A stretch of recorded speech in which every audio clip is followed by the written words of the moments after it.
Pre viewers, अनुपम entertainment classes में एक बार फिर आपका स्वागत है। तो आज हम लोग हिंदी साहित्य के इतिहास, खास करके भक्त काव्य, उसमें भी कृष्ण भक्त काव्य पर चर्चा करेंगे और उसके कुछ प्रश्नों को हल करेंगे। देखिए, हमारा पहला प्रश्न है, भगवत कृपा के लिए वल्लभाचार्य जी ने कौन सा शब्द प्रयोग किया था?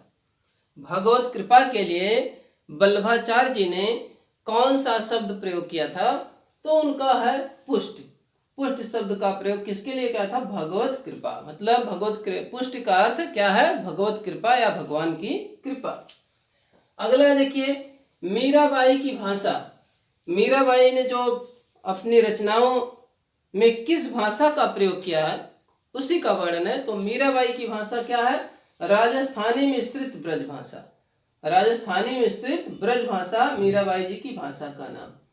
श्रृंगार रस के रचनाकार का नाम क्या है? श्रृंगार रस के रचनाकार का नाम है गोसाई विठलनाथ। श्रृंगार रस के रचनाकार का नाम है गोसाई विठलनाथ। नाभादास किस देवता के उपासक थे? तो नाभादास भगवान राम के उपासक थे। ब्रह्म सूत्रों का अणुभाष्य, ये अणुभाष्य पुस्तक की रचना है। अणुभाष्य को किसने लिखा है? तो ब्रह्म सूत्रों से संबंधित जो पुस्तक है वो अणुभाष्य है। अणुभाष्य को लिखने वाले हैं वल्लभाचार्य जी, जिनका मत शुद्धाद्वैतवाद है। और ये वल्लभाचार्य सूरदास के गुरु जी भी हैं और इस अणुभाष्य के लिखने वाले भी हैं। अगला है, रसखान की किस रचना में मालिन मालिनी, रसखान की किस रचना में मालिन मालिनी मानकर प्रेमोद्वान का वर्णन करते हुए प्रेम के गूढ़ तत्व का सूक्ष्म विवेचन किया गया है? रसखान की वह कौन सी रचना है जिसमें मालिन मालिनी मानकर प्रेमोद्वान का वर्णन करते हुए प्रेम के गूढ़ तत्व का सूक्ष्म विवेचन किया गया है? तो उस रचना का नाम है प्रेम वाटिका। प्रेम वाटिका में मालिन मालिनी के माध्यम से प्रेम तत्व का गूढ़ निरूपण किया गया है। तुलसी ने रामचरितमानस को सबसे पहले किसे सुनाया? महत्वपूर्ण प्रश्न। तुलसीदास जी ने रामचरितमानस की जो रचना की वो सबसे पहले किसको सुनाया है? रसखान को सुनाया है। मीराबाई का समय क्या है? किस शताब्दी में पैदा हुई, किस शताब्दी में वो थी जो है? तो मीराबाई का समय है 16वीं शताब्दी। अगला प्रश्न है, देखिए, अनेकार्थ मंजरी, रास मंजरी, गोवर्धन लीला। अनेकार्थ मंजरी, रास मंजरी, गोवर्धन लीला ये किसके? नंददास के प्रमुख रचनाएं हैं। अनेकार्थ मंजरी, रास मंजरी, गोवर्धन लीला। उद्धव गोपी संवाद का दूसरा क्या नाम है? देख लीजिए, उद्धव गोपी संवाद का दूसरा नाम है भ्रमर गीत परंपरा। तो उद्धव गोपी संवाद का दूसरा नाम क्या है? भ्रमर गीत परंपरा है। चलिए देखिए, अगला प्रश्न है, प्रश्न संख्या 11। नंददास की वह रचना जो प्रेमाख्यानक काव्य परंपरा में आती है। नंददास की वह रचना जो प्रेमाख्यानक काव्य परंपरा में आती है, तो इनकी रचना का नाम है रूप मंजरी। अनेकार्थ मंजरी, रस मंजरी, रास पंचाध्यायी, यह सब नंददास की रचनाएं हैं। और ये रूप मंजरी जो है किसमें आती है? प्रेमाख्यानक काव्य परंपरा में आती है। अगला देखिए, वृंदावन में मीरा की भेंट किस कृष्ण भक्त कवि से हुई थी?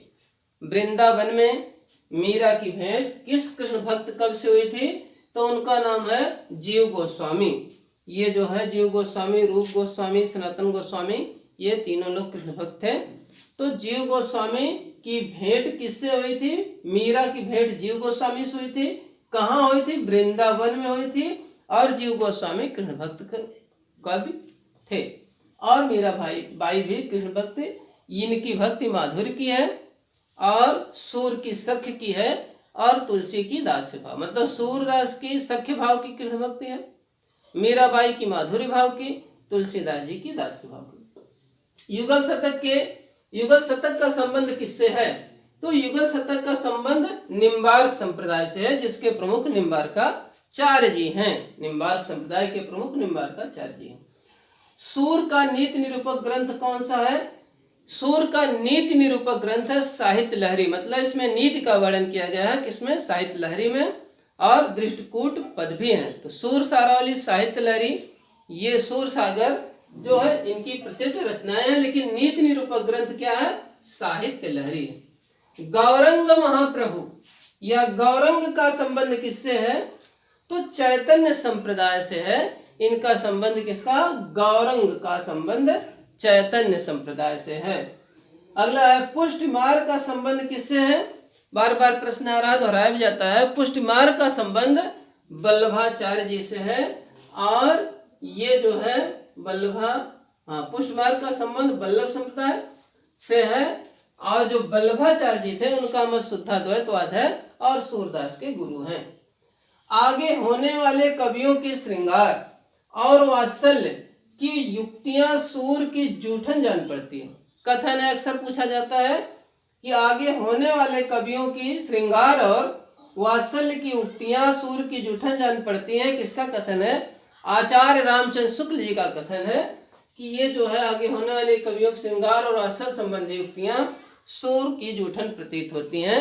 आचार्य रामचंद्र शुक्ल ने कहा है। अगला है सुदामा चरित। ये प्रसिद्ध रचना है। सुदामा की दयनीय दशा का वर्णन किया गया है। इसको लिखने वाले हैं नरोत्तम दास। अब ये प्रश्न बनेगा कि 4 विकल्प देगा, इनमें से कौन सा तैलंग ब्राह्मण था? तो तैलंग ब्राह्मण वल्लभाचार्य जी थे। तैलंग ब्राह्मण वल्लभाचार्य जी थे। अगला प्रश्न बहुत ही महत्वपूर्ण, काहे को गोपीनाथ कहावत? किसका कथन है? काहे को गोपीनाथ कहावत। ये जो है देख लीजिए सूरदास जी का कथन है। क्या? कि काहे को गोपीनाथ कहावत। यह जो है देखिए अगला प्रश्न है, सूरदास जी के पिता का क्या नाम था? सूरदास जी के पिता का नाम हरिचंद था। क्या था? हरिचंद। अब देखिए सुमेलित करने वाला प्रश्न है कि भ्रमर गीत, फिर लिखा सूरदास, भंवर गीत नंददास, भ्रमरदूत सत्यनारायण का व्रत, उद्धव शतक रत्नाकर। तो ये जो सुमेलित करने वाले प्रश्न हैं ये सीधा सीधा दे दिया गया है। मान लीजिए भ्रमर गीत ये सूरदास जी की रचना है। सूरसार साहित्य लहरी सूरसागर, और भ्रमर गीत भी सूरदास के सुमेलित है। भंवर गीत ये नंददास जी की भी रचना है, तो भंवर गीत भी सुमेलित है।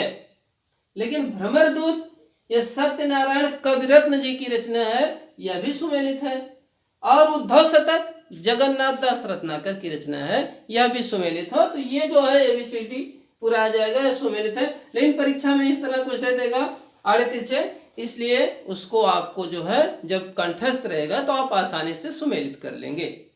अगला है देखिए, ये भी सुमेलित करने वाला है कि राधा वल्लभ संप्रदाय। राधा वल्लभ संप्रदाय के संस्थापक स्वामी हित हरिवंश जी हैं। राधा वल्लभ संप्रदाय के संस्थापक कौन है? स्वामी हित हरिवंश जी हैं। ये सुमेलित है।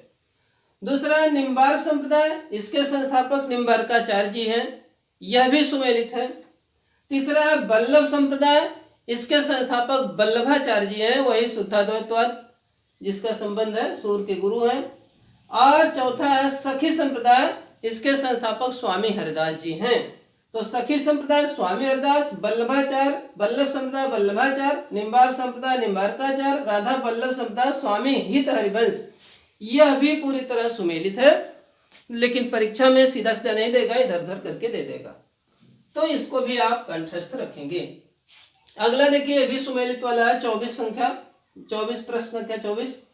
84 वैष्णवन की वार्ता और 252 वैष्णवन की वार्ता, दोनों गोकुलनाथ जी ने लिखा है। किसने लिखा है? गोकुलनाथ। 84 वैष्णवन की वार्ता, 252 वैष्णवन की वार्ता, ये सुमेलित है, सही है। भक्तमाल नाभादास ने लिखा है, यह भी सुमेलित है। अणुभाष यह प्रसिद्ध रचना है। अणुभाष किसने लिखा? वल्लभाचार्य जी ने लिखा, यह भी सुमेलित है। वल्लभ दिग्विजय, वल्लभ दिग्विजय के लेखक हैं यदुनाथ, तो यह भी चारों सुमेलित है। इस प्रकार आप इसको सीधा सीधा मिला देंगे, लेकिन परीक्षा में इधर उधर करके ऊपर नीचे दे देगा। जब याद रहेगा तो हम आसानी से लगा लेंगे। अगला देखिए 25 संख्या, वल्लभ संप्रदाय में किसकी पूजा होती है? तो पूर्णानंद पर ब्रह्म की पूजा होती है। वल्लभ संप्रदाय में पूर्णानंद पर ब्रह्म की पूजा होती है, ये सीधा सीधा सुमेलित है। निम्बार्क संप्रदाय में किसकी होती है? राधा कृष्ण की युगल मूर्ति की होती है। किसमें? निम्बार्क संप्रदाय में, यह भी सुमेलित है। गौड़ी संप्रदाय जो चैतन्य महाप्रभु संबंधित है, इसमें ब्रजेंद्र कुमार कृष्ण की पूजा होती है। किसकी पूजा होती है? ब्रजेंद्र कुमार कृष्ण की पूजा होती है। और सखी संप्रदाय है, निकुंज बिहारी कृष्ण की पूजा होती है। किसमें? सखी संप्रदाय में भी निकुंज बिहारी कृष्ण की पूजा होती है। अगला देखिए, ये सुमेलित करने के लिए क्रमशः दे देगा कि इसको व्यवस्थित करना है, कौन पहले थे कौन बाद में थे। तो यहां देख लीजिए है कि सूरदास सबसे पहले, उसके बाद कुंभनदास, उसके बाद कृष्णदास, उसके बाद नंददास। सूर कुंभन कृष्ण नंद, इस प्रकार याद करेंगे आप, सूर कुंभन कृष्ण नंद, तो आसानी से याद हो जाएगा। तो सूरदास, कुंभनदास, कृष्णदास, नंददास। उसके बाद देखिए पुष्टि का अर्थ, ये भी प्रश्न आया था। तो पुष्टि का अर्थ होता है भागवत कृपा। क्या होता है? भागवत कृपा या भगवान की कृपा। जो पुष्टि का अर्थ होता है भगवत कृपा या भगवान की कृपा। तो देखिए इसके बाद जो शुरू होगा कृष्ण भक्ति काव्य जो है खत्म हुआ। अब आगे के लिए आप लोग राम भक्ति काव्य के लिए तैयार रहेंगे और उससे संबंधित प्रश्न पूछा जाएगा। तो चैनल को लाइक और सब्सक्राइब अवश्य करें। बहुत बहुत धन्यवाद।